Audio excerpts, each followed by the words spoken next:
নমস্কাৰ আজি নতুন এটা ভিডিঅ'লৈ মই আপোনালোক সকলোকে আমাৰ জিকে চেণ্টাৰ আছাম ইউটিউব চেনেলটোলৈ স্বাগতম জনাইছোঁ।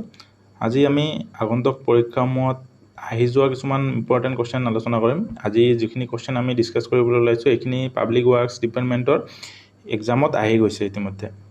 ঠিক আছে, আহক ভিডিঅ'টো ষ্টাৰ্ট কৰোঁ। আৰু আজি আমাৰ প্ৰথম কোৱেশ্চনটো হৈছে which country hosted the women's T20 cricket world cup in 2020।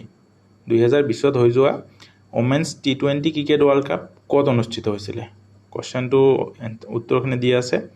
A Australia, New Zealand, B Australia, ইয়াত অপশ্যনখিনি অকণমান ভুল আছে। অপশ্যন এ টো New Zealand, option B Australia, option C India, option D England. আৰু ইয়াৰ শুদ্ধ উত্তৰটো হ'ব আমাৰ অষ্ট্ৰেলিয়া। ঠিক আছে, অষ্ট্ৰেলিয়াত অনুষ্ঠিত হৈছিলে। পিছৰ প্ৰশ্নলৈ আহিছোঁ। চিৰচেনেহী মোৰ ভাষা জননী is a patriotic song written by whom? A Lakshminath Bezbaroa, B Mitradev Mahanta, C Purushottam Das, D Parvati Prasad Baruah. আৰু ইয়াৰ শুদ্ধ উত্তৰটো হ'ব কি? চিৰচেনেহী মোৰ ভাষা জননী ইজ ৰিটেন বাই মিত্ৰদেৱ মহন্ত। আৰু ইয়াৰ লগতে মই আগৰটো এতিয়া যোনটো আমাৰ নেক্সট ৱৰ্ল্ড কাপ হ'ব গৈ আছে, ৱৰ্ল্ড কাপ কোনখন কাণ্ট্ৰিত হ'ব? সেইটো হ'ব ইণ্ডিয়া। 2023 ৱৰ্ল্ড কাপ ইণ্ডিয়াত অনুষ্ঠিত হ'ব গৈ আছে নৱেম্বৰৰ ফালে। ঠিক আছে, পিছৰ প্ৰশ্নটোলৈ আহিছোঁ। Who among the following was the first Indian to win N individual gold medal in any Olympic games? ইয়াত আপোনালোকে প্ৰশ্নটো ভালকৈ পঢ়ি চাব। ইয়াত ইণ্ডিভিজুৱেল গ'ল্ড মেডেলৰ কথা হৈছে।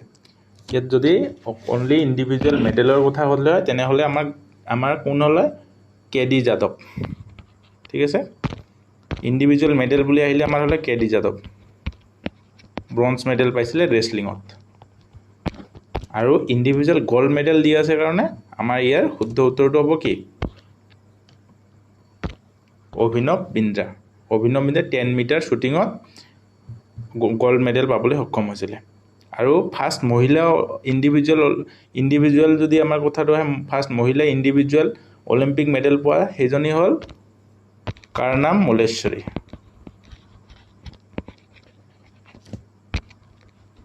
ঠিক আছে,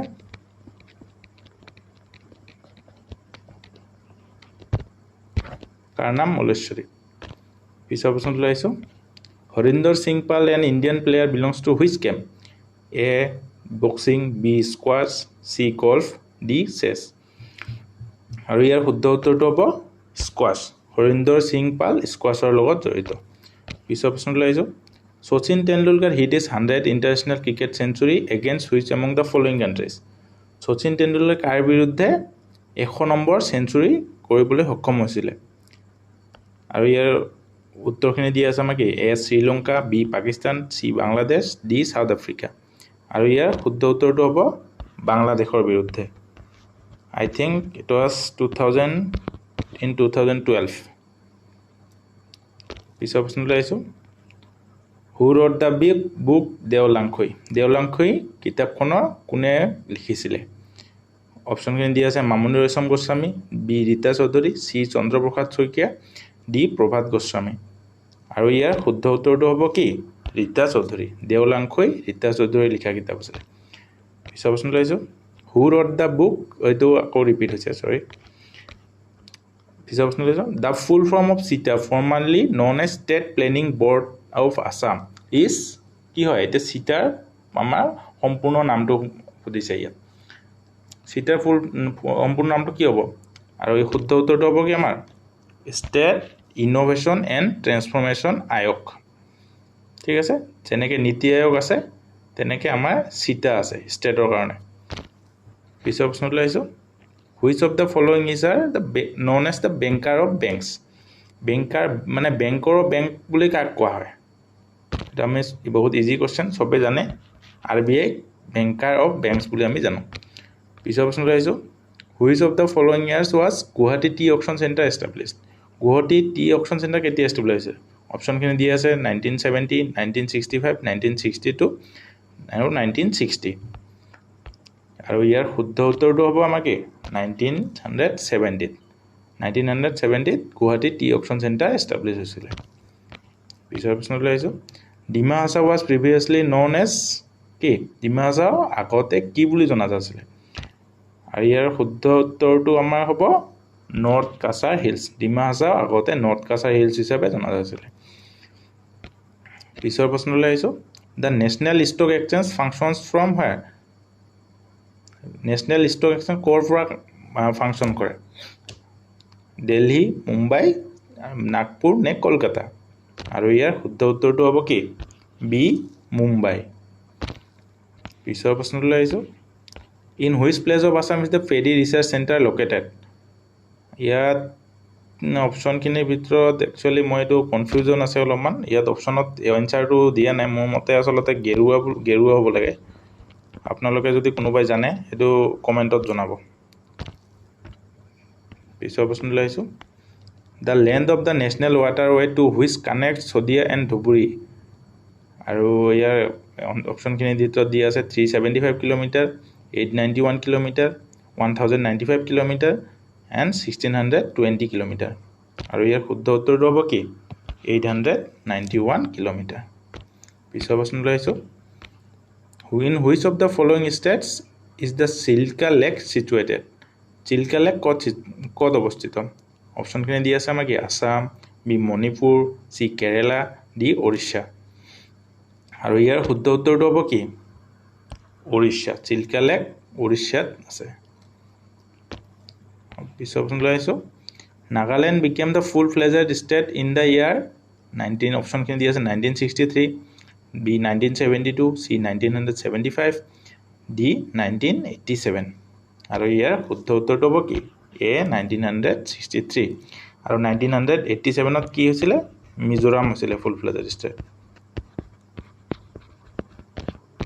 ঠিক আছে পিছৰ প্ৰশ্নলৈ আহিছো মনসুন ইজ এ কি মনসুন কি হয় seasonal wind land and sea breeze local wind নে মাউণ্টেইন এণ্ড ভেলি উইণ্ড অপশ্যনখিনি ভালকৈ চালে ইয়াৰ পৰা আমি এনচাৰটো পাই যাওঁ লেণ্ড এণ্ড সি ব্ৰিজটো হ'ব নোৱাৰে লেণ্ড এণ্ড সি ব্ৰিজ কি অকল সমুদ্ৰ কাষৰীয়া অঞ্চলখিনিতে হয় লোকেল উইণ্ডটো সেইটোও নহয় লোকেল উইণ্ড মনসুন কেতিয়াবা হ'ব পাৰে নেকি নহয় মাউণ্টেইন এণ্ড ভেলি উইণ্ডো নহয় চ' অপশ্যনখিনিৰ ভিতৰত শুদ্ধ এনচাৰটো আমাৰ কি হ'ব ছিজনেল উইণ্ড পিছৰ প্ৰশ্নলৈ আহিছোঁ which of the following is the south bank tributary of river Brahmaputra আপোনালোকে আচলতে ব্ৰহ্মপুত্ৰৰ যোনখিনি নৰ্থ বেংক আৰু চাউথ বেংক ট্ৰিবিউটাৰী আছে সেইখিনি গোটেইখিনি জানি থোৱাটো বহুত দৰকাৰী গতিকে গোটেইখিনি চাই ল'ব ইয়াত ভালকৈ আগতে আৰু ইয়াৰ শুদ্ধ উত্তৰটো আমাৰ হ'ব কি সোৱণশিৰি চাউথ বেংক ট্ৰিবিউটাৰী পিছৰ প্ৰশ্নটো আহিছোঁ which religion does Phakial tribe of Assam follow' Phakial ট্ৰাইবে কি ৰিলিজন ফ'ল' কৰে কি ধৰ্ম ফ'ল' কৰে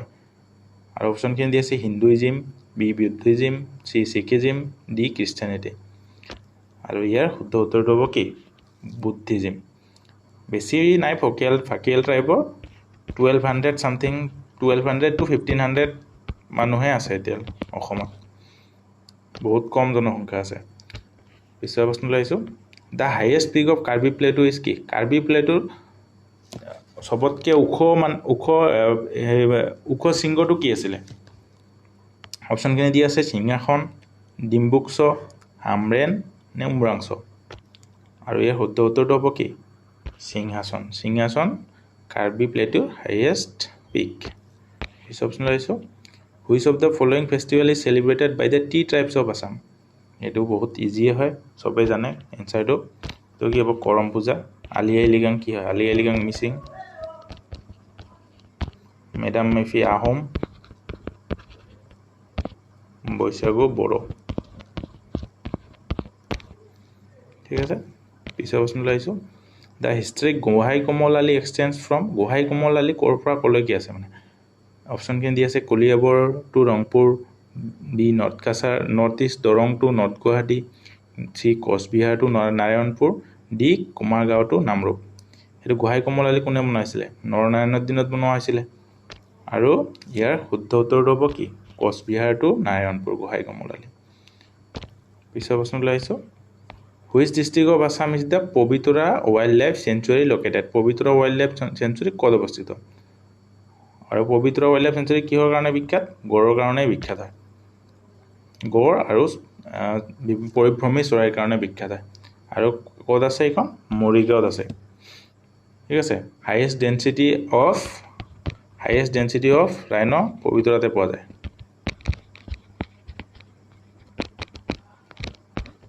হাইয়েষ্ট ডেন্সিটি পবিতৰাত পোৱা যায় পিছৰ অপশ্যনলৈ আহিছোঁ the Rajasthan canal or Indira Gandhi canal draws its water from which of the following river যোনটো ইন্দিৰা গান্ধী কেনেল আছে সেইটো ক'ৰ পৰা পানী উঠাই নাই আৰু ইয়াৰ অপশ্যনখিনি দি আছে আমাক Yamuna B Chambal C Ravi D Sutlej and Beas আৰু ইয়াৰ শুদ্ধ উত্তৰটো আমাৰ ডি সুতলেজ এণ্ড ব্যাস নদীৰ পৰা পানী আনে আৰু আমাৰ আজিৰ শেষৰটো এনসাৰ কোৱেশ্চন হৈছে which town is known as the Manchester of Assam তো বহুত ইজিয়ে হয় সবে জানে Sualkuchi is known as the Manchester of Assam আজি আমি 25টা কোৱেশ্চন ডিসকাস কৰিলো ইয়াৰ পিছৰ ভিডিঅ'টোত আমি বাকিখিনি থকা কোৱেশ্চন আমি ডিসকাস কৰিম গতিকে আপোনালোকে ভিডিঅ'টো ভাল পালে যদি লাইক কৰিব আৰু লগৰ বন্ধু বান্ধৱীসকলৰ লগত শ্বেয়াৰ কৰিব ধন্যবাদ